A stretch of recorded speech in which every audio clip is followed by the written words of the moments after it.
इसी बीच एक बड़ी खबर का रुख करते हैं बीजापुर से आ रहे, जहां पे प्रेशर आईईडी की चपेट में आए 3 ग्रामीण। आईईडी की चपेट में आए तीनों ग्रामीणों की हालत गंभीर बताई जा रही है। इंद्रावती राष्ट्रीय उद्यान के बंदेपारा इलाके की पूरी घटना है। नक्सलियों ने जमीन के नीचे दबाकर रखा था आईईडी। सूचना मिलते ही पुलिस की टीम पहुंची और एम्बुलेंस के साथ टीम रवाना कर दी गई है। देखिए, आईईडी नक्सलियों के द्वारा प्लान किया जाता है जवानों और लोकल लोगों को नुकसान पहुंचाने के लिए। सलीम शेख ज्यादा जानकारी के साथ जुड़े हैं। सलीम, कब की ये घटना है और जो तीनों ग्रामीण घायल हुए उनकी क्या स्थिति है, क्या अस्पताल पहुंच गए?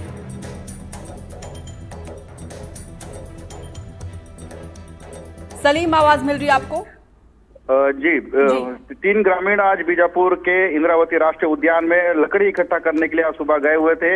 इस दौरान माओवादियों द्वारा पहले से दबा कर रखे आईडी की चपेट में आने से तीनों ग्रामीण गंभीर रूप से घायल हो गए हैं और जैसी ही सूचना पुलिस को मिली, पुलिस मौके पर पहुंच गई है और एम्बुलेंस को लेकर उन्हें अस्पताल ले जाने की तैयारी की जा रही है। जिस तरह से मैं हाल फिलहाल में माओवादियों से जिस तरह से ऑपरेशन चलाए जा रहे हैं, कहीं ना कहीं माओवादी सुरक्षा बलों को निशाना बनाने के फिराक में है और इसी आईडी का प्लांट कर माओवादी सुरक्षा बलों को नुकसान पहुंचाना चाहते थे, जिसके चपेट में आने से 3 ग्रामीण आज घायल हो गए हैं। उन्हें प्राथमिक उपचार के बाद अस्पताल ले जाने की तैयारी की जा रही है।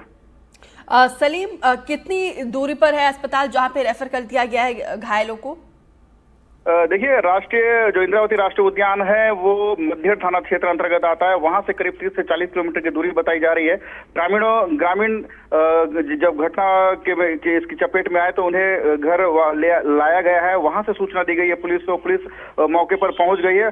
आधे घंटे के भीतर उन्हें जिला अस्पताल पहुंचा दिया जाएगा। जिस तरह से जो खबरें निकल के आ रही है, माओवादियों ने बड़े तादाद में इंद्रावती राष्ट्रीय उद्यान के कई इलाकों में आईडी प्लांट कर रखा हुआ है। जैसे जो सुरक्षा बल उस इलाके में सर्चिंग पर निकलते हैं, उन्हें शिकार करने के लिए, उन्हें इस आईडी की चपेट में लाने के लिए इस तरह से आईडी प्लांट किए गए हैं। तो अभी फिलहाल कितने सुरक्षा बलों की टीम इलाके में सर्चिंग ऑपरेशन को आगे बढ़ा रही है और घायलों में कौन कौन शामिल है, कितने महिलाएं कितने पुरुष है? देखिए, जो राष्ट्रीय उद्यान है वो नक्सल प्रभावित इलाका है, कई सालों तक माओवादियों के कब्जे में रहा है, तो पुलिस सतर्कता पूर्वक उस इलाके में प्रवेश कर रही है। हालांकि एक टीम पहुंचने की खबर है और जो जवान निकले हैं, पेट्रोलिंग पार्टी को रवाना किया गया। इसके अलावा जो आसपास के जो सुरक्षा बल है, जो कैंप्स है, वहां से रीइंफोर्समेंट की टीम भी भेजी गई है और तीनों जो ग्रामीण है पुरुष हैं, तीनों को पैरों में चोटें आई हैं। लकड़ी इकट्ठा करने के लिए जंगल में आज सुबह गए हुए थे, जिसके चपेट में आने से तीनों ग्रामीण घायल हो गए। अब प्रशासन की तरफ से कोई मदद इन तीनों को?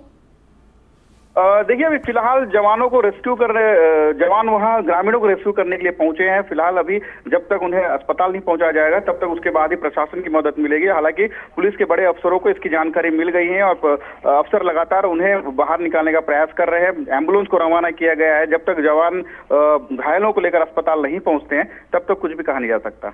जी, बहुत बहुत शुक्रिया सलीम जानकारी देने के लिए। लेकिन एक बार फिर से ये नाकाम कोशिश, ये आखिरी साजिश है नक्सलवाद की। हालांकि आज एक बार फिर से देश के प्रधानमंत्री ने नक्सलवाद को लेकर दो टूक कहा है कि कैसे लगातार हमारे सुरक्षा बलों के जवान नक्सलियों को, नक्सलवाद को, उनकी विचारधारा को पूरी तरीके से धकेलने के लिए, नामो निशान मिटाने के लिए कोशिश कर रहे हैं। बाकायदा डेडलाइन तैयार किया गया है।